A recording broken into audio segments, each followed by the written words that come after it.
За яг манайхаа үдшийн 22 цаг өнгөрсөн байна. Дэлхийн монголчуудын MJL радио 88.3-аас бэлтгэн хүргэдэг хэнд ч битгий илрээ ураатай онцлогийн өрөө нэвтрүүлгийн маань ээлжид цоо шинхэн дугаар инхүү эхэлж байна. Нэвтрүүлэг маань 21-с дээш насныхан зориулсан учраас таны хажууд хэрвээ 21 нас хүрээгүй хүн хамт сонсож байгаа бол сувгаа салахыг зөвлөж байна. Мөн та машиндаа сонсож байгаа таны хажууд зорчигч байгаа тохиолдолд зорчигчийн ая тухыг бодоод төр сувгаа салахыг зөвлөж байгаа шүү. Манай онцлогоор нэвтрүүлэг маань нэмэх 21 тохиргоотой явдаг болохоор бусдад төвгөд авахгүй, бусдыг эвгүй байдалд оруулахгүй байхыг хичээгээрэй. Хэрвээ сонсож чадаагүй дугаар гарч ирэх юм бол дараа нь манай Facebook хуудасаар болон YouTube-ийн унтлагын өрөө сувгаар нөхөж сонсох боломжтой байгаа гэдгийг хэлэхэд таатай байна. За одоо ингээд 2026 оны 5 дугаар сарын 14-ний үдэш болсон байна. Яг одоо Улаанбаатар хотод 22 цаг 11 минут. Та бүхэндээ нэвтрүүлгийг хүргэхээр 2 дугаар студиэс хөтлөгч Халиука, найруулагчаар Эрдэнэ мөнх ажиллаж байна. Бид пүрэв гарагийн дугаараараа олон танигдсан дэлхийн одод эсвэл алдартангууд ямар нэгэн хэмжээгээр бусдад одоо дэлхийд даяараа танигдсан хүмүүсийн талаар болон тэдний нэмэх 21 сенсацийн талаар хүргэдэг байгаа. Тэгэд өнөөдрийн хувьд бас айгүй тийм өвөрмөц хүнийг хүргэе гэж бодсон. Хэр аргын одоо нэг яг энэ сэдвийг зурч аваад юм уу ярьдаг сколын талаар задлж ярьдаг бас нэг тийм нэвтрүүлгүүд ч юм уу аль эсвэл тийм подкастууд айгүй цөөнлөлтөө тэгэхээр юм боломжийг бас өгж байгаа юм аа. За тэгэхээр өнөөдөр бас нэг өвөрмөц хүний талаар ярих болно манайхаа. За одоо би ингээд анзаараад хахаар сүүлийн хэдэн жилд ер нь интернетэд нэг тийм сонин дүрм байдаг болсон. Интернет тийм сонин дүрмээр ажиллаад байдаг болсон юм чи санагддаг байхгүй юу? За тэр нь юу вэ гэхээр хин хамгийн чанга орилж гин ч юм уу, хин хамгийн эвгүй зүйл хийж гин, хин хамгийн их хүмүүсийг уурлуулж гин, аль эсвэл хин хамгийн их хүмүүсийг айлгаж гин ч гэдэг юм уу. Тэр хүн хамгийн их хандлтыг авч бусдын анхаарлын төвд ордог болсон байна. Одоо YouTube-ийн prank одоо видеонууд, эсвэл Facebook-ээр янз янзын одоо social media платформудаар иймэрхүү зүйлийг айгүйх гаргадаг. Тэндээсээ болоод тэндээсээ одоо юу гэдгийг дуулайн шууган үсэж хүн болгоо ингэж хандарч хушуурч үзэх хандлагууд айгүйх гарсан байна. Нэг бодлын хандлт аавна гэдэг нь бас өнөөдөр зөвхөн одоо юу гэдэг юм бэ? Алтар нэртэй эсвэл бусдад танигдна гэдэг үг биш болсон байж тээ.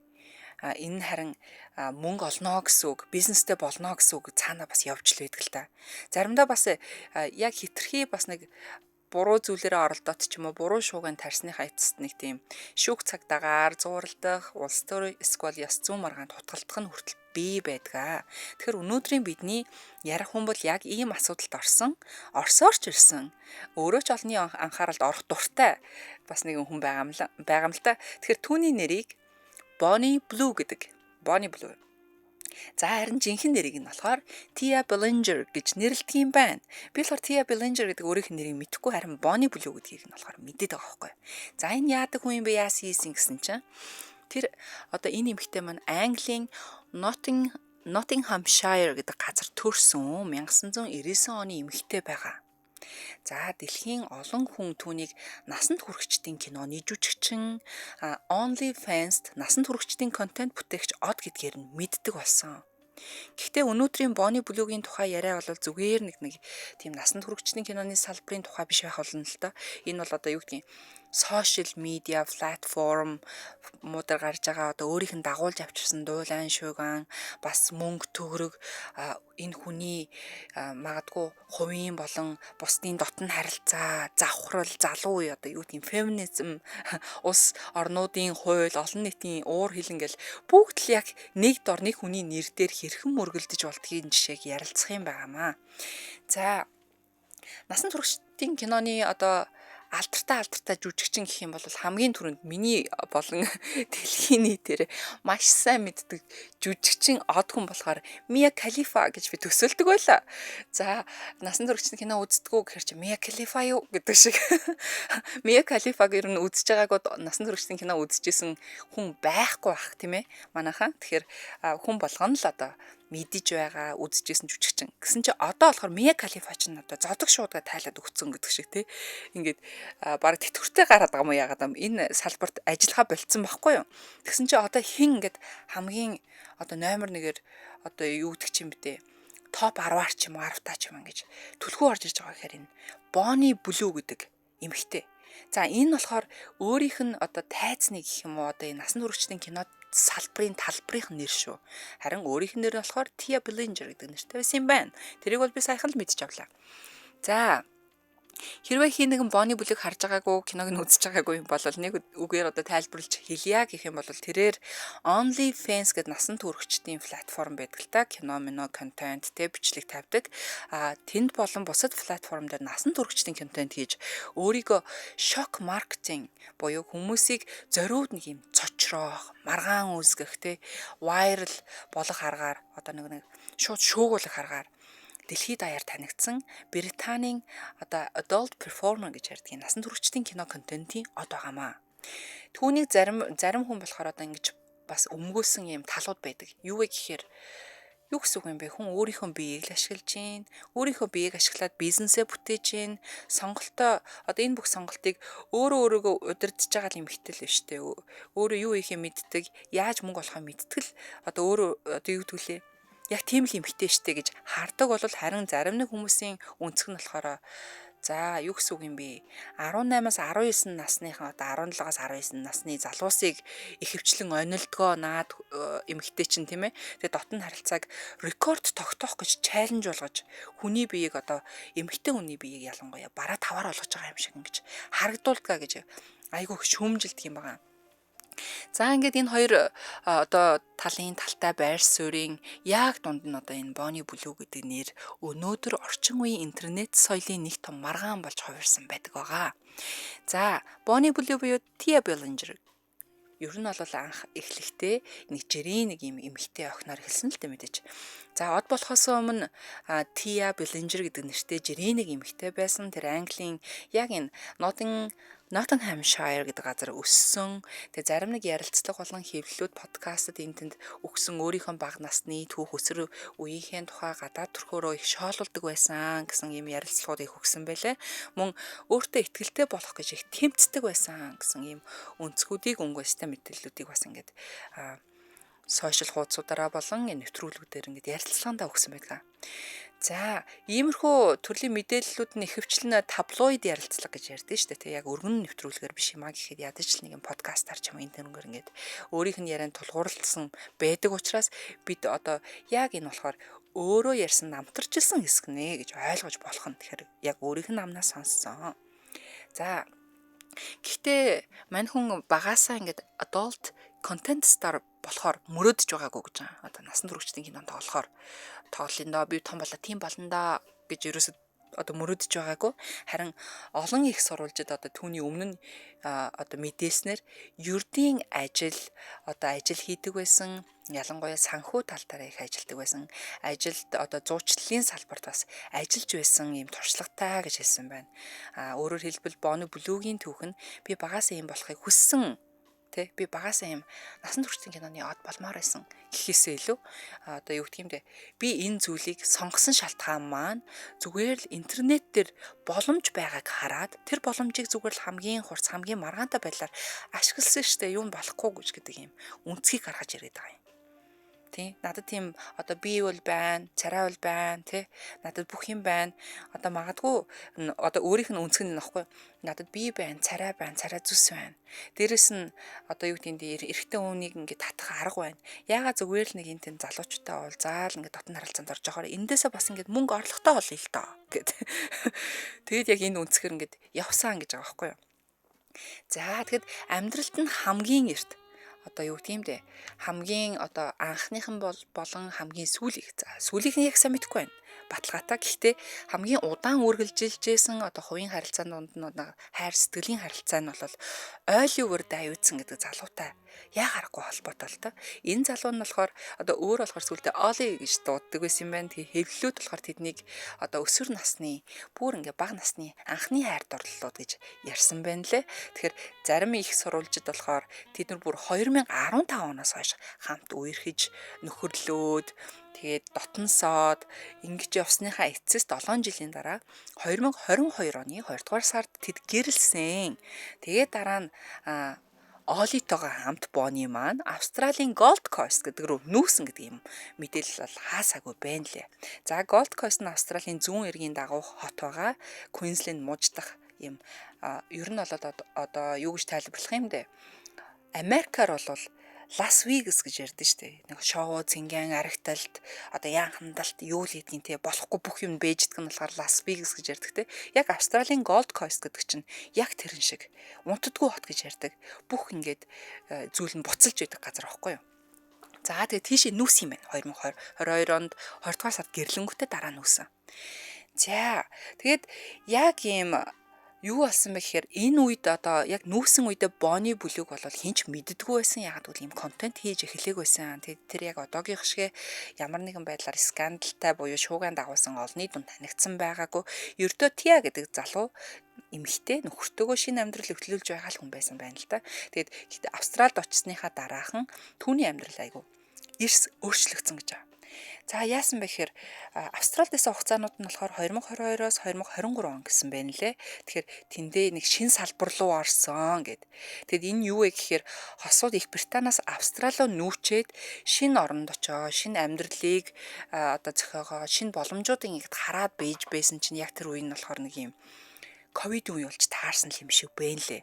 За тэгсэн яасан бэ гэхээр яг ингэж хийж байгаа ажлууд энэ тэнд ингэж ажлын одоо ажилд орох одоо юу гэдэг юм бэ? Маш олон ажлын байрууд хаагдаж эхэлжсэн, маш олон одоо компаниуд хаагдаад хаалгуудыг барьж исэн нөхцөлд болохоор юуг олж харсан бэ гэхээр онлайнаар би ажил хийж болох юм байна гэж бодсон юм байна л да. За OnlyFans гэдэг платформ бол маш том платформ, маш том одоо юм вебсайт гэх юм уу. За коронавирусын дараах жилүүдэд дэлхийд даяар бүр ингэ нэрд гарсан. Ялангуяа насан туршидтын кинонд бүтээдэг байгууллагын хувьд бол компанийн хувьд болохоор маш ингээд том болж өргөжсөн коронавирусын дараах жилүүдэд. За зарим хүнд одоо юу гэдэг юм бэ? OnlyFans ингээд гишүүнчлэл болоо за би ийм контент үүсгье гэсэн одоо эмэгтэйчүүд ч вэ эрэгтэйчүүд ч вэ тэн шиг орохдоо нэмэлт орлого олчихъя гэж орж исэн зарим хүнд болохоор бүтэн цагийн ажлыг одоо өгж байгаа байхгүй юу? Одоо контентээ сайн хийгээд хандлтаа аваад мөнгө олж байвал тийм бүтэн цагийн ажил болчихж байгаа. Харин зарим нь болохоор би ийм хийснээр гинт баяжих боломж гараад ирлээ гэж харж байгаа юм. За тийч гэсэн энэ боломжийг харсан хүмүүсийн нийлээсэн л та. Тэгээ 2023 оны 5 дугаар сард тэр OnlyFans нэгдсэн гэж мэдээлсэн байна. За энэ үеэс эхлээд Тиа Баллинжер гэдэг нэр нь аажмаар байхгүй болоод өөрийнхөө одоо тайзны нэр буюу киноны одоо нэг гол дүрийн нэр болох Bonnie Blue гэдэг тайзны нэрээр солигдож ирсэн байнамаа. За гэхдээ стратик те одоо айгуу тийм өөр байсан юм байна л да. Одоо зөвхөн гоё зураг жирийн нэг юм контент бүтээхээсээ илүү гол нь энэ насанд хүрэгчдийн салбарт ердийнхөөрөө орох юм бол олон мянган креатор донд би ер нь бол ингээд уусаад ер нь харагдахгүй баха хүмүүс нэгт намайг олж танихгүй байх гэж бодсон байгаа. Харин энд оронгуудаа маш олон маргаан үүсгүүл хүмүүсийн донд нэг юм яс хаяад те өгөө шаяад түнхтээ эндээсээ болоод амар тийм вайрал буюу те шууган дуулан тарсан юм зүйл гаргаж ирэх юм бол хүмүүс хэрвээ тэрийг нь үзчихэд уурлаад шүүмжлээд хэвлэл мэдээлэлээр бичээд подкастуудаар ингээл шуугж ярих юм бол надад боломж гарч ирч магадгүй тэгэхээр цохол гараад ирэх юм байна. Гэл ингээл яг энэ анхаарлыг одоо юу юм бэ энэ зүйлд анхаарлаа тавиад ингэж л орлого олъё гэсэн юм майндсет гэж ярьдэн штэ. Эндээ болохоор ингээд шууд ингээд өөрийнхөө бүх бодол санаа ухааныг ингээд шууд урлаад орцсон байгаа юм л да. За тэгвэл зүгээр нэг юм одоо юу гэдэг лээ насан туршидтын кино байхгүй шүү. Харин би өөрөөр орно онтер гэд орсон байгаа юм. За тэгээд яг ингээд орсноос хойш 2023 оноос хойш OnlyFans-д ороод ингээд контент бүтээж эхэлснээс хойш мэдээж түүний гэрлэлт бол ингээд гэрлэлтийн уур амьсгал бол өөрчлөгдөж эхэлсэн. Тэгээд өөрийнхөө нөхөр болох Оливер Давидснаас 2023 оны сүүл орчмоор ингээд ер нь тусдаа амьдарч эхэлсэн. Тэгээ хожим нь болохоор тэд нар маань ингээд сүүлдээ салалт болоо тэг гэр бүл цуслалтын тухай мэдээлэл нь 2025 онд бас ингэж гарч ирсэн байдаг. За тэгэд яа харахгүй тэгэд хайртай эмэгтэй чи эхнэр чинь За яхаа ингээд хайраа би ингээд коронавигийн үед ингээд юу хийх юм мэдэхгүй байна. За нэг юм болчлаа. OnlyFans би очиод ингээд зураг хөргөө ингээд оруулахаас гадна би бүр ингээд шуугуулаад хүн амьтантай дотн харилцаанд орсон бичлэгээ хийя гэхээр ямар эрэгтэй хүн окей гэд тэрэн зүгээр байх вэ тийм биз дээ. Анхандаа ойлуур айгу дэмжээд санааг нь дэмжээд эхнэрийн тал нь байсан гэж байгаа юм л дээ. Сүүлд ингээд хүндрээд ирэх тусам арай биш нэ болоо мөлөө гингүүд нь гэр бүлийн маргаан үсээд тэгээд ерөнхийдөө салсан байгаа юм. За нөхрийнх нь ээж хүртэл ингээд ээж нь хүртэл ингээд хэвлэлд ярилцлага өгөөд хүүн болохоор Bonnie Blue-гийн карьерт эхэнтэй айгүй их тусалдаг байсан. Одоо ингээд санхүү манхүүг ирэн ч юм уу сэтгэл санаагаар нь дэмжлэг тус үзүүлээд чи энийг хийхийг хүсэж байвал би ард талчин байя. Гэхдээ тэгж яахтар яахгүй шүү гэдэг. Тэгсэн яг мань нөхөр яг одоо тэр чигээрээ амар тийм бусдын анхаарлын од болох тийм зоригтой байсан учраас одоо нөхрийнх нь урдуур нь татсан одоо болохгүй гэсэн зураасыг давцсан л байгаа юм л та. Тэгээд хожим нь болохоор нөхөр нь ингээд за мэдээж одоо энэ зүйлд чинь би бүх зүйл чинь байгаа учраас одоогийн чиний хүрсэн амжилтыг чинь санхүүгийн хувь тодорхой хувь хүртэх ёстой шүү гэсэн ийм мэдээллүүдийг одоо ээж нь хадам ээж нь гэх юм да хэлсэн дэлэлтэй минийх бол хажууд нь байсан өдий болгосон хүн баха байхгүй юу тэгэхээр мэдээж яг одоо амжилтынх нь нэгийнхэн тал бол хүмүн байгаа шүү гэдгийг хэлсэн байдаг. За Bonnie Blue-гийн тухай ярахтаа хүмүүс ихэвчлэн түүний одоо скандал буюу те одоо шүүган дуйлаан болсон хэрэгүүд контентууд эсвэл рекорд гэж зарласан зүйлсийг ярьдаг. Гэхдээ түүний хувийн амьдралын нэг гол сэдв нь болохоор одоо юу гэмдэ хүмүүсийн яриаддаг түүнийг яриаддаг сэдв нь болохоор ингэдэг юм байна. Тэр үедээ ингээ контент хийдэг байхдаа тэр гэрэлцсэн байсан юм уу? Яна нөхөртөө байсан юм нөхөр нь юу гэж боддог байсан юм бол те одоо тэр найз залуутай болоо бойфренд байгаа болоо тэр бас хоорондоо айгүйх шөөгдөг гинэ. Тэгэхээр олон нийтэд ил байгаа мэдээлэлээр бол тэр өмнө нь нөхөртөө байсан. Тэр залуутайгаа маш удаан харилцаатай энэ төр байж байгаа суугаад тэгээ салсан. Харин одоогоор болохоор баттай яг олон нийтэд баталгаатай барьж авахаараа ийм одоо найз залуу нь ийм бэ. Энэ хүнтэй болдож байгаа юм гэсэн ийм мэдээлэл бол ерөөсөө байхгүй л шүү. Би тэг бодсон юм аа. За яг ийм ажил хийдэг хүмүүст ч одоо тэгээд найз залууг нөхрийн шаардлага байгаа юм гэж бодох шиг. Одоо тэгэл өдөрт чинь ийм контент үүсгэж байгаа ялангуяа ийм алдар нэрийн араас ингэж амар ингэж юу гэдэг вүлээ өхөн хат явж байгаа хүний хувьд болохоор зүгээр л доллар л нүдэнд нь харагдаж байгаа байлгүй дээ. Тэртээ тэргүй одоо тэр эр хүнээс хүсдэг тэр одоо халуундуулаа мэдрэмж ч юм уу эсвэл бол яг тэр би физиологийн хангамжаа болохоор ингээд контентэнд орж байгаа залуусуудаас авчаад байгаа учраас нөхчөөд байгаа учраас яг ийм за би ийм хүнтэй л үерхмээр би ийм нөхөртэй олмоор юм гэсэн мөрөөдөл зөрүүдэл байдгийн болов гэж би бодсон. Тэгэхээр энэ дээр би бас айгу тэгээд магадгүй нэг үерхэд идэх хүн амьтанд уулзаад идэх хүн болов гэж бодох шиг энэ бол зөвхөн миний бодол шүү. За тэгсэн одоо хамгийн анхных нь одоо скандал буюу чи юу вэ гэдэг шууган юу байсан бэ гэхээр хамгийн том одоо олонний анхааралд орсон том маргааныг дагуулсан сэдв болвол Австралийн Schoolies Week гэж байдаг. Австралид Schoolies Week гэж болдог. За энэ бол нэг Австралид ахлах ангиа сургуулиа төгссөн залуусын одоо яг нэг 11 сараас эхлээд нэг 3-7 хоног хавцаа явдаг баха. Тэр залуучуудын одоо амралт нь нэрлээ те одоо жинхэнэ партиддаг цагаа баярын үе гэдэг яг энэ үе нь аахгүй юу. За ихэвчлэн энэ хідэн насны хөвгүүд одоо залуус байдаг уу гэхээр 17-аас 18 настай төгсөгчд зарим нь 18 хүрсэн залуус ингээд цуглардаг. Тэгээ бөөнөрө цуглараад ингэж одоо юу гэмдэ за 12 дугаар ингээ төгслөө шүү гэдэг парти хийж байгаа 3-7 хоногийн хугацаа аахгүй юу. Тэгэд энд яг юу болсон бэ гэхээр яг энэ газар нь Gold Coast дээр болсон юм байна.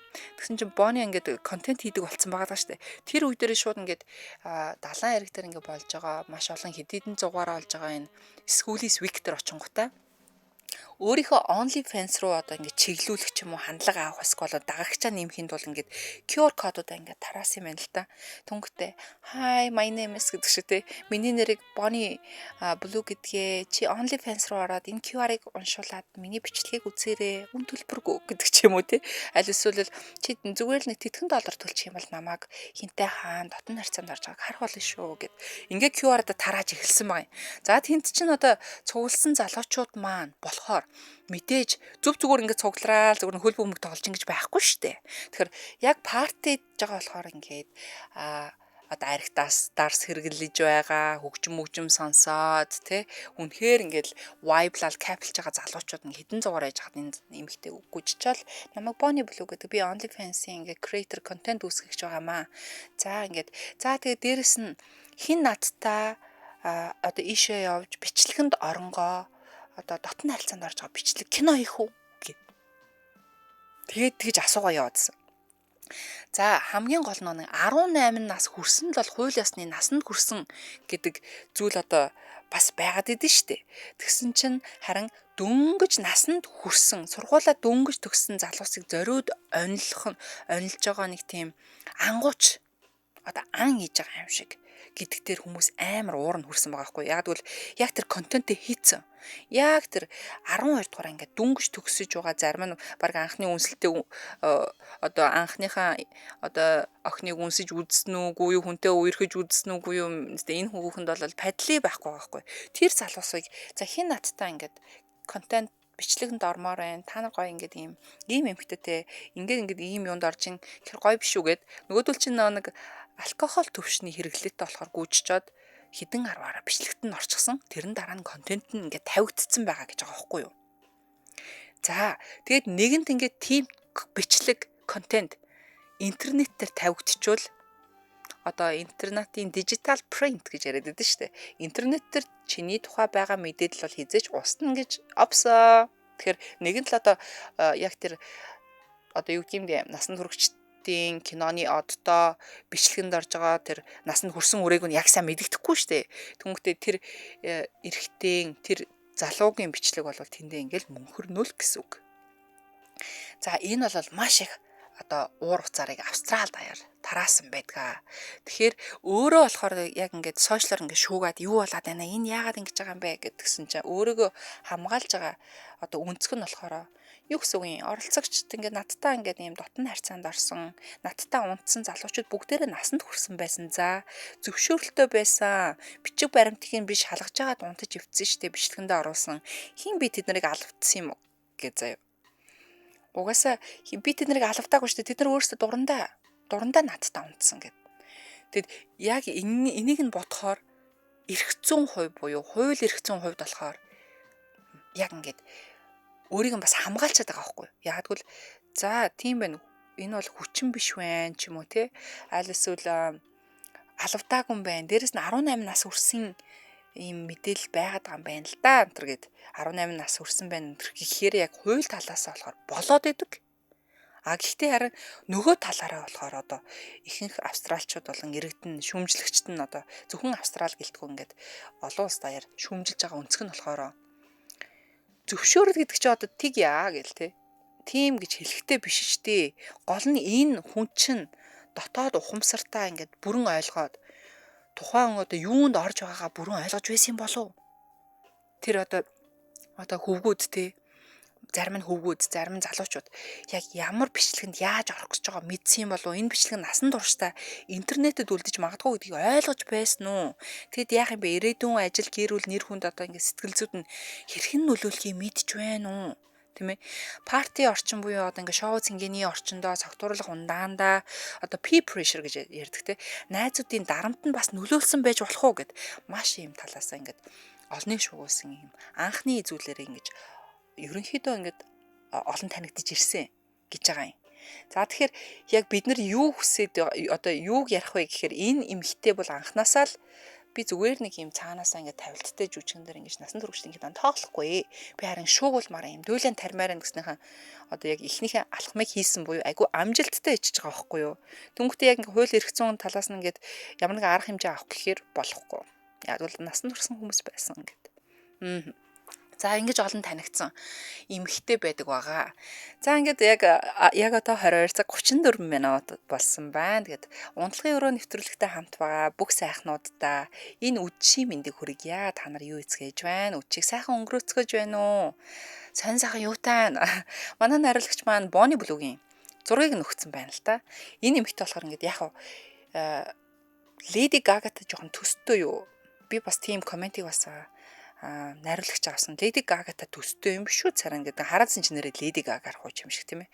За тэгэд мэдээж ингээд туранхай жижиг гвтэр биетэй бие хаа бол ярих юм байхгүй. Уусаа гоё эмхтэй тэгээд юм шаргал үстэй шүд мүд нь ямар ч гоё нүд мүд нь ямар ч гоё хөх юм те. Тэгээд цэнкэр мэнкэр нүдтэй. Уул нь бол тасархаал эмхтэй байгаа. За энэ эмхтэй талаар ярьж байгаа. Цаашгаа үргэлжлүүлье. За ингээд 2024 онд Bonnie Blue-гийн нэр нь одоо Их Британи, Австрал, Америк нэгдсэн улс болон олон улсын шар хэвлэл сошиал медиа дээр бүр ингээд улам тодорч ирсэн жил байсан. Тэр Мексикийн Cancun дэх одоо Cancun л гэдэг юм шиг байна. Spring Break, Их Британий Derby болон Nottingham орчмын одоо Freshers Week гэж ярьдэн шүү дээ. Яг энэ Австралийн дөнгөж 12-оо төгссөн залуучуудын яг тэр одоо яг газар واخгүй юу. Буюу их сургууль шинээр орсон оюутнуудын 7 хоногтой холбоотой adult content одоо юу гэдгийг насны хүрэгчдийн контент хийсэн гэсэн мэдээллүүд ингээ хаасыг ухаарч эхэлж байгаа юм. За энэ үеэс түүнийг одоо barely legal гэдэг нэг үг байдаг واخгүй юу. Одоо Америкт гинэ англи үгэнд энэ юу вэ гэхээр дөнгөж хууль ёсны насанд хүрсэн хүмүүсийг хэлж байгаа. За энэ хүмүүсийг брендийн гол хэсэг болгосон гэдэг шүүмжлэл улам хүч таасан. Бараг л ингээл тий дөнгөж хүүхэд чинь одоо ингээл 12 дугаар ингээд төгсөөл одоо коллеж руу явна дээд сургуульд ингээд сурна амьдралын том алхам гэдэг байхад чинь нэг ийм заваан балиар юм та ингээд учирчлаа ийм юмд уруу татгцчлаа гэл ингээд шүүмжлэг гарч байгаа байхгүй юу. За тэгээ тэрээр бас мөн подкаст ярилцлагуудад дээр бас өөрийнхөө одоо нэг хувийн дотн харилцааныхаа амьдралынхаа талаар өөрийнхөө одоо карьер л гэж одоо ярих бах та тий чаас одоо нэг юм ажил мэргэжил болгоцсон юм чинь карьерийнхаа талаар бас өөрийнхөө сууж исэн залуугийнхаа талаар одоо бас унтаж хөвцсөн юм залуухан сурагчдын талаар өмнө бас ганц эрэгтэйтэй биш эмэгтэй хүмүүстэй тий хэрхэн бас ингээд дотн харилцаанд ордог талаараа ингээл бүх сэдвэр юм тийм өдөөн хатгсан байдлаар ингээд ярьдаг байхгүй юу. Айгу ярьдаг айгу тийм аманцар. За тэгээд 2024 оны 10 дугаар сарын 23-нд JK Berry-гийн Savage Grace гэдэг нэг юм подкаст байдаг. Тэрэнд оролцсон.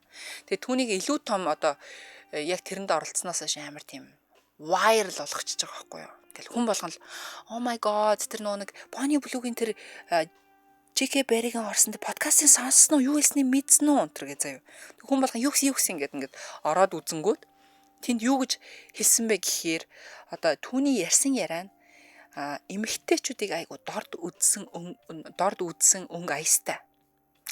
За магадгүй одоо яг энэ дотн харилцаан талаараа зүгээр нэг эмэгтэйчүүдийг объектчлсан маягаар ингээд ярьсан байгаа юм. Тэгэд эрчүүдийн муу зан авирыг нэг юм өөгшүүлсэн ч юм уу нэг юм тодорхойлсон өнгө аястай ярьсан юм ярилцлага байгаа юм л та. За ялангуяа гэр бүлтэй эрчүүд одоо юу гэх юм бэ? За эхнэрүүд харилцааны тухай ингээд хилдэг санаанууд нь юу вэ гэхээр олон эмэгтэйчүүдийн дургуг хүргэсэн л дээ. Айгүй их ингээд бараг л энэ олон улс даяараа уурж байгаа байхгүй юу? Яагаад гэсэн чинь ингэж хэлсэн байгаа. Ирхэн үнэнч бос байвал шалтгаан нь эхнэр нь нөхрөө хангалттай анхаардаггүйс болдгоо гэд. За юу. Би ингээд албаар дуу хоолойгоо өөрчлөөд яриад байгаа штэ энэ эмэгтэй ингээд тохируулах гээд зад бүр ингээд ирхэн үнэнч бас байвал шалтгаан нь эхнэр нөхрөө хангалттай анхаардахгүйс болдгоо гэх нэг юм хуучны юм шиг солиотой юм шиг ийм өнгө асыг бариад ярьсан. Тэгээ мөн эмэгтэйчүүдийг буруутгсан ойлголт шиг ингээд сонсогдож байгаа байхгүй юу. Тэгээ мэдээж яг нэг өөрийнхөө бизнесийг өргөжүүлэхийн тулд алдар нэрт улам шууган алдар нэртэй болж улам дуйлан шууган эзэн байхын тулд ингэж ярьсан л байх л та. Гэхдээ олон одоо нийт үүнийг зөвхөн контент гэж хүлээж аваагүй.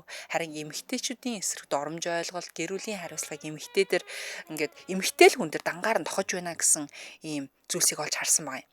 За тэгэд гол нь яг юу гэж ингээд хилээд байсан бэ гэхээр ингэсэн байгаа юм заяа. Эрэгтэй хүн эмэгтэй хүнийг хуурах юм бол эн чинь угаасаа л эхнэрийнх нь л буруу штэ. Олигтойхон шиг татна харилцаанд орсон бол хизээч хуурахгүй штэ. Тэр гэж мэгэд заяа. Энэ яг солиото. Бүр нэг юм сонио. Би ч ингээд энэ мэдээллийг бэлтгээд ингээд тэндээс ингээд ярилцлагуудын сонсож чадаа бүр зүгээр уур үрээд ер нь ийм амтныг баг ингээд ярьсан зөв үү буруу юу? Бараг л вайрал болгож өгөөд байгаа юм шүү хэмжээл радио. Дэлхийн 169 оронд 21 аймагт. Тэгж бодсноо. За гэхдээ бас ийм зүйлийг ярьсан зөв юм байна. Яг бол эн чинь бас нэг юм солиотой гажч юм шиг тий. Буруу сэтгэлгээ бас байгаад байна. Энэ хүмүүсийн ийм нас хол гараа гэдэг юм ухтгоныг бас өгөх гээд байгаа шүү. За тэгээд 2024 оны 11-р сар орчин баха Bonnie Blue-гийн скандал зөвхөн одоо скандал гэдэг нь болохоор дуйлан шүүгэн шүү. За зөвхөн сошиал медиа дээрх маргаан байха болоод болоод сүүлдээ бүр улс орнууд руу ингээд давсан бүр сүулдэ ингээд визний асуудал, цагаачлалын асуудал болж хувирсан л байгаа юм л та. Тэгээ яасан бэ гэсэн чинь Австралийн визний асуудалд орсон. За ялангуяа тэр Gold Coast-ны Schoolies Week гэж ярьсан шүү дээ. Тэр холбоотой контент хийсэнтэй холбоотой Австрал болохоор түүний визийг цуцалсан байгаа юм. Цуцалчлаа гэдээ олон нийтийн хэвлэлээр хүртэл хэлсэн. Одоо визний төвөөс нь ч юм уу те. Тэгэхэд хилэнгүүтээ энэ бол эрүүгийн ял шийтгэл биш ээ. Харин тухайн улс хэнийг хилээр оруулах, хэнийг оруулахгүй байх цагаачлалын шийдвэрийн хүрээнд ойлгогдно гэж хэлсэн байгаа юм л та. За тэгэхээр Bonnie Blue чинь өөрөө нөө Их Британи буюу одоо Англиас одоо гаралтай шүү дээ. Тэнгүүтээ Австрал руу зүгээр орж гараад нисээд байхгүй. Тэгэхээр нөө визэн дээр л байсан байгаа юм жаавс. Тэгсэн чи яг очисон чинь ийм асуудалд ороод тэр нь ингээд ус орон даяар тарцсан учраас за энэ эмэгтэй ер нь оруулаад имээ юм шүү гэд хилийн хориг тавьсан. За тэгээд Австралиар зөксөөгүй. Дараа нь Фижи улсад ч асуудалд орсон, асуудал үүссэн. Тэгэд өөрөө бас нэг ингээд хамтарч ингээд нэг тэрэгний дугуй гэдэг шиг Annie Knight гэдэг бас нэг юм эмэгтэй юм л та. Тэрнтэй бас Фижи улс болохоор энэ эмэгтэйчүүдийг хилээрээ оруулахгүй гэсэн юм шийдвэр гаргачихсан байсан гэдэг одоо мэдээлэгдэж байна лээ. Тэгээ ягаад гэвэл ингээд ингээд улсууд явахаараа дандаа нэг юм би одоо энэ улсын Фижигийн залуучуудтай хамтж үзмээрэн тэрнгэр кино хийгээд одоо болно гэд. Дөнгөт нь ийм улсууд яг тэр урьдчилж өгсөн ч юм уу эсвэл хийсэн контентийг харангуйтаа шууд за одоо дахиж оруулахгүй. Энэ хүнийг одоо Фижи рүү оруулахгүй. За магадгүй Bonnie юм яаж утууд Монгол руу орж ирмээр ингээд Монгол залуучуудыг хүүхдийн зугаар хилдэж гүгээд байл яг хоо. QR дараараа on defense гэдэг. Тэгэхээр энэ талаар одоо монголчууд буюу Монголын одоо визний зөвшөөрлөгдөх хүмүүс маань байдаг бол энэ чинь нөгөө алдарт Bonnie Blue бэж дээ тий. Тэгэх юм бол Монгол руугаа оруулахгүй гэсэн юм хил хоргийг бас тавьж болох нь шүү дээ. Яага болохгүй гэж тий. За тэгээд ер нь бол ингээд улс орнууд ингээд хилийн одоо жайг буюу ингээд 20-50-аад эхэлснээс хойш ингээд карьер нь бүр илүү сонирхолтой болоод ирж байгаа юм л та. Түүнхдээ зөвхөн нэг юм насан туршидчдын сайт дээр буюу юм контент юм платформуд дээр од байха болчихж байгаа. Хамгийн гол нь тэр бүр ингээд улс орнуудын хэл хязгаар аялал жуулчлал. Тэгээд тэр улсынхаа олон нийтийн ёс суртахуун, залуусын аюулгүй байдал ингээд байдлын асуудлуудтай ингээд нэр холбогдоод ингээд threat буюу ингээд одоо юу гэдэг лээ danger аюул болоод ирж байгаа байхгүй улс орнуудад. Тэнгүүт иймэрхүү зүйл нь бүр ингээд илүү шугуулаад эхэлсэн байгаа юм л да. За 2025 оны 1-р сард нэг юм болсон. За ингээд жилийн өмнө л гэсэн үг шүү дээ. Тэгээ юу болсон бэ гэсэн чинь нэг юм 12 цагийн стант буюу одоо тэрийг чинь ингэж хэлдэг шүү дээ. Туршилт. За туршилт гэх нь цааш юм бэ? Үзүүлбэр хийсэн гэж зарласан. Тэр нь юу гэхэд саяхан би буруу санааг бол нэг сар гарны өмнөх 400 шуугианаар бас энэ нэмэгтэйг ярьж байсан. Гэхдээ ингэж тодорхой хэмжээгээр 21 маягаар яриаггүй л дээ. Гэхдээ 1057 эрэгтэйтэй энэ нэмэгтэй маань зүгээр 1000 биш шүү бүр ингэ 57 тай. 1057 эрэгтэйтэй 12 цагийн турш яасан байх нь дотны харилцаанд орсон байх нь. Тэгэд энэ нь болохоор дэлхийд даяар гарсан мэдээллийн дагуу болохоор 1-р сарын 11-нд болсон гэж мэдээлсэн байлаа. Тэгэд өөрөө болохоор үүнийгээ World Record Attempt буюу одоо дэлхийн рекорд эвдэх оролдлого гэж зарласан байгаа юм л да.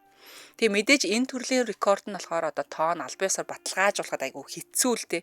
Гэтэ зарим их сурвалжууд өмнөх одоо ийм рекордууд дээр ч болон бодит байдал дээр үүсчихсэн одоо ийм хэтрүүлсэн ч ээж магадгүй гэсэн тайлбаралтай байдаг ч гэсэн Бони бүлэгийн хувьд болохоор 1057 гэдэг тоо өөрөө бүх хэвлэлд гараад түүний нэрийг дэлхийд даяараа нөгөө нэг 1057 эрчүүттэй ойртсон эмэгтэй нэг дор одоо цуулсан гэж ярьдаг шүү дээ тий.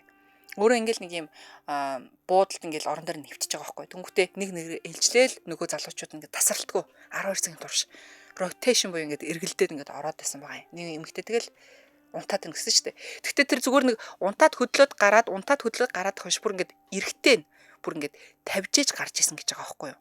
Энэ тэгэхээр амар уу. За тэгэхээр ер нь бол ёо энэ юу гэсэн ч үг юм бэ? Яагаад байгаа юм бэ гэдэг шиг. Тэг 1057 эмэгтэй тэгээ. За найруулагчийн өгсөн зураг маань болохоор ингээд маск заасан гэл одоо өөртөө зүүцсэн маш олон эрчүүдийн дунд ингээд ганцаараа байж байгаа байхгүй юу. Тэгэхээр яг л тэр үеэс нь ч юм уу эсвэл бусад нөгөө нэг скулис гэдэг бас тэр 7 хоногудаас авсан зураг нээж болох юм байна. За мэдээж ингээд Бони бүлэг бол дэлхийд даяараа шүмжилж эхэлнэ. Ялангуяа хүний биеийг одоо ялангуяа эмэгтэй хүний биеийг рекорд тоо болгож байна. Чаленжид ашиглаж байна. Эмэгтэй хүний биеийг эрчүүдийн фантазийн талбар болгож байна гэх мэтчлэн те маш их шүмжлийг дагуулж байгаа. За ялангуяа бас дахиад нэг өөр нэг санаа нь одоо юу гэмдэ хүмүүсийн таамагласан шүмжлүүд одоо дэвшүүлсэн шүмжлүүд юу байсан бэхээр яагаад ийм зүйлд орох хүсэлтэй ийм олон эрчүүд байгаа юм болоо. Одоо тэгэхээр энэ одоо юу гэсэн үг юм манай орчин үеийн ингээ завхарч ин гэсэн үг үү? Эсвэл орчин үеийн эрчүүдийн одоо дотн харилцаан ойлголт нь иймхэн болцсон юм уу? Энд юу насан туршидчдын одоо контент талаасаа соёл суртахуун гэж байна уу? Эмэгтэй хүнийг ингээд объектчийг бараа таваар шиг ингээд харуулах энэ зүгээр үү гэдэг ийм асуудлыг ингээд бас ингээд дагуулж гарч ирээд байсан л байгаа юм л да. За тэгэд энэ бичлэг нь болохоор ингээд тавигдсан байдаг платформуд дээр. Гэхдээ сүүлд нэг буулгагдчих байна гэсэн мэдээлэл бас яваад байсан. Гэхдээ яг тэр нь хизээгдэг юм би сайн мэдэхгүй байна. Тэгээ би саяхан бас яг энэ хүний талаар ярина гэж бодохдоо бас өөрийнх нь одоо насан туршидчдын вебсайт руу ороод одоо кинотыг нь үзсэн байхгүй юу. Тэгэхээр одоо ихэвчлэн ингээ кино чинь хаана үйл одоо өрнөл нь явдаг вэ гэхээр нөгөө нэг дүрд орж тоглодог штеп. Дүрд орж тоглохдоо болохоор ингээд нэг юм айлын герт ч юм уу өөр мөр ингээ газар аслагдмал газар эсвэл бол буудал модалдаг хохотсон чи энэ эмэгтэй маань болохоор Tesla-гийн Cybertruck гэж ярьдаг баха. Cybertruck нэг юм том машин байдаг. Тэгээ тэр нь болохоор ингээд өөрөө ингээд бариад удирдаад явчихдаг юм байна л да. Тэгсэн чи тэнд ингээд нэг залуутай яг дотн харилцаанд орж байгаа бичлэг байгаа. Тэгснэ тэр нь болохоор ингээд өөрийгөө удирдаад ингээд автоматар тий смарт машин байгаа хгүй ингээд хотын төвөөр ингээд бүр амар ийм хөл хөдөлгөөн ихтэй газар ингээд явж хахад шууд дотор нь ингээд ил тот хийж байгаа. Гаднаасаа бол шууд ингээд харагдчихж байгаа хгүй.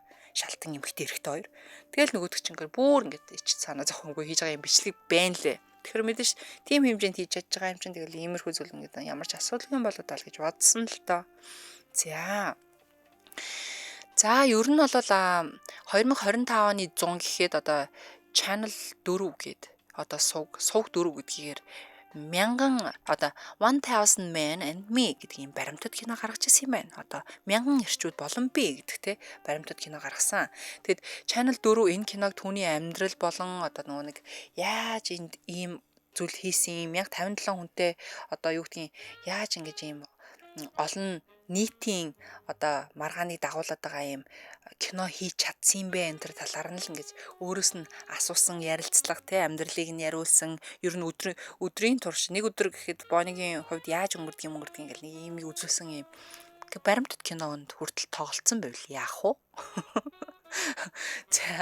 За тэгээд цаашлаад ер нь болвол маш их маргаан тарьдаг зүйл нь болохоор болж л өгвөл өөрөөсөө маш олон дүү насны залуучууд, өсвөр үеийн залуучууд ч юм уу те дөнгөж 18 хөрөнгөт нь тэр залуучууд үржигтэй яваачаал контент оруулчихдаг.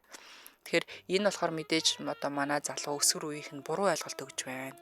Дотн харилцаанд нандин одоо нандин харилцаа тэ холбоо гэдэг зүйлийг алдагдуулж байна гэсэн маш их шүүмжлэлийг эцэг эхчүүдээс болон маш олон хүмүүсээс дагуулж авчирдаг. За ер нь бас та нар юу гэж бодож байна? За хуулийн ёсны насанд хүрсэн хүн одоо 18 нас хүрсэн юм бол магадгүй өөрийн дураараа ч юм уу сонирхлоороо тэ хинтээ хаана яах нь ийх нь ер нь хамаатай гэж бодож байна уу? Магадгүй одоо таны дүүг ч юм уу одоо хүүг ч юм уу тэ нэг ийм эмгтэй гарч ирчээд контентэнд орё ямар яг ингээд оруулцсан. Тэгснээр дараа нь энэнийхээ талаар одоо юу гэдгийг бэ бичлэг хийгээд тавьсан байхад энэ тал дээр ямар байр суурьтай байх вэ? Яг тэгвэл хуулиар болохоор хамгаалагдчихад байна шүү дээ энэ эмэгтэй. Ямар нэгэн хуулийн янз бүрийн одоо ял шийтгэл авахгүй байгаад байна. Тэгсэн яг тэгвэл нас нь хүрсэн байсан шүү дээ. Өөрсдөө би ятгаагүй шүү дээ гэд. Тэгэхээр энэ тал дээр юу гэж бодож байна? За бас нэг байлид болсон нэг юм баривчлага байгаад байгаа л да. Тэгэхээр байлиг гэх юм болохоор бараг л саяхан явсан мэдээ. Өнгөрсөн жил ч үлээ. 10 жилийн юм хориг тавьсан байгаа. Өөр дөрөн за байлэрөө чи ойрын 10 жилдээ орж ирэхгүй шүү. Sorry гэдэг шиг те. Яасан бэ гэсэн чи байлид Индонез одоо юу гэмдэ байлын арал дээр Индонезийн байлын арал дээр ингээд очисон байгаа юм. Тэгснэ Индонез болон одоо яг тэрний одоо насан туршидчдын кино контент үйлдвэрлэл олон нийтийн яс суртахуунтай холбоотой хууль нь айгу хатуу улсал юм байна л да. Индонез нь өөрөө. Тэгэд Бони Блу болон түүний багийн хүмүүс нь байлын дээр ингээд яг юм контент үйлдвэрлэсэн байж болцсошгүй гэдгээр сэжиглэгдээд шалгагдсан байгаа юм. За тэгээ юу болсон бэ гэсэн чи яг ингээ контентээ хийжсэн чинь гаднаас нь ингээл FBI гэдэг шиг те одоо тусгайхан орж ирэл оролцож исэн бүх хүмүүс ингээ баривчлал гараа явж байгаа юм бичлэг байгаад байгаа байхгүй юу. За тэгэд яасан ийсэн гэдгсэн чинь зүгээр нэг юм эзгүй яг байлий чинь өөрөө бас ингээд айгүй нөгөө нэг шоу цэнгэний газар штэ. Тин ингээд маш олон ирчүүд нэг 20 30 ирчүүд заяа. Тэгээ зарим нь ингээд нас биеинд хүрсэн үү хүрээгүй юм мэддэхгүй. Ирчүүдийг цуглуулад нөгөө Бони маань ганцаархнаа эмхтэй тэг өнгөтэй өөрийнхөө багийнхаа одоо ингээд кинонд үүсгдэг одоо найруулагч зураглаач чинь ч үгүй тэднэртээ ингээд нэг том автобусын дотор орчихсон яг дотны харилцаанд орж явахад гаднаас нь ингээд рейд буюу ингээд шууд ингээд дайрал ороод ирсэн байгаа. Байлигийн цагдаагийнхан. Тэгээ шууд баривчилж гаргаал. Тэгээл яг энэ талаар нэг бичлэгийг ингээл устгуулсан уу яасан уу их сайн мэдэхгүй. Тэгээ шалгагдаад тэгээд эн чинь бас ингээ багийнхантайгаа бас хит хоног хоригдсон юм а байлид. Хоригдоод тэгээд за бараг л эн чинь маш хатуу дэглэмтэй орон учраас бараг л ингээл байлид хэдэн жилийн ял одоо торны цаана өнгөрөөхөндөө гэсэн чинь гараа авцсан. Тэгснэ гарч явснаа зүгээр л 20 жилийн 10 жилээр хориглох тийм одоо улс орн руу орохгүй байх тийм хоргийг тавиулаад гарсан байдгаа. Тэгснэ гарч ирэхдээ өөрөө хэлсэн зүйлүүд нь болохоор ингээд амар хүмүүсийн бас дургыг хүргччихэл байгаа юм л да. Тэгэд яасан бэ гэдгсэн чинь угаасаа тэгэл мөнгө бол бүгдийг шийддэг л эцтэй. Намайг угаасаа л ингээд барьж хорихгүй тодорхой байсан гэд заяа. Тэгсэн чинь тэгээд одоо бараг л мөнгөөр хахуулцсан мөнгөний өмнө та нар нэрээ хинч биш шүү өнтер ухааны юмарсан байгаа байхгүй юу. Тэгэхээр бас л муухай гаацтэй. За тэгэд би яг аль улсад гэдгийг нь санахгүй байгаад ах юм. Гэхдээ ямар тач юм Азийн оронд заяа. Азийн оронд очиод бас нэг асуудалд орсон юу вэ гэхээр яг тэр тухайн улсынхаа Индонез гэж би санаад ах юм. Яг тэр үедээ Индонезд байхдаа Индонезийн ингээд тугийг ингээд өөрийнхөө нүцгэн биемийн дээрээ ингээд байршуулчихсан. Янз янзын позор ингээд зураг авчихсан байж байгаа байхгүй юу. Тэгснээ өөрийнхөө одоо нэг контентыг үзүүлэхийн тулд дагагчаа нэмэхийн тулд ингээд одоо насан туршидчдын садар самуун руу ингэж хүмүүсийг урайлсан маягаар ингээд юм зураг мураг авахуулаад видео бичлэг хийчихсэн байна лээ. Тэгсэн тэрнийг нь болохоор сүүлд нь ингээд устгуулсан байсан. Тэгээд тэрэн дээр бас маш өндөр торгуул тавиулаад дээрэс нь одоо тэгээд тэр улс руу бас орох эрхээ хаалгуулад ингээд маш тийм том юм ял шийтгэл авах байсан харин ч гайг өнгөрсөн байлаа. Тэгэхээр бас тэр улсын нэр төртэй ялангуяа төрийн туг гэдэг чинь амин зүйл штэ. Тэ? Одоо тэгэхээр хэрвээ одоо улсынхаа тугийг ингээд бие хагаа ингээд ингэчгсэн байжгаад зураг хүргээ авуулчих юм бол энэ болохгүй шүү. Энэ бол үнэхээр болохгүй. Оролдож болохгүйгаараа тоглолоо доо гэдэг шиг те. Тэгээ Бони маань тэгж байгаад бас ингээд асуудалд орсон байдаг. Тэгээ ер нь бол хааж ирсэн газараа ер нь бол асуудал тарихыг үнэхээр хичээдэг эмхтэй юм шиг санагдсан. Тэгэхээр ийм эмхтэй байна. Ялангуяа 1057 ирчүүдтэй 12 цагийн турш одоо татан харилцаанд орсон бичлэгээрээ алдартай болсон. Тэгээд дэлхийн бас хэд хэдэн улсууд Bonnie Blue-г ямар нэгэн байдлаар улс руу норхоос сэргийлээд хөлийн хориг тавьсан гэдгээр бас их алдарт хүрсэн юм насан туршидтын кино контент үүсгэгч буюу ийм од эмхтэй байгаа. Тэгэд харахад бол их л гоё эмхтэй байна. Бүр нэг одоо бол ерөөсөө мөнгө төрөхгүй гэж санаа зовх асуудал байхгүй зү энэ юм чи одоо. Бүр саятан долларын саятан болцсон байлгүй дээ. Тэгэхээр одоо болохоор энэ нэг болчмоор байгаа юм да Bonnie минь. Би тэгж л бодож байна. Гэхдээ харахаар угаасаа гоё эмхтэй гоё эмхтэй.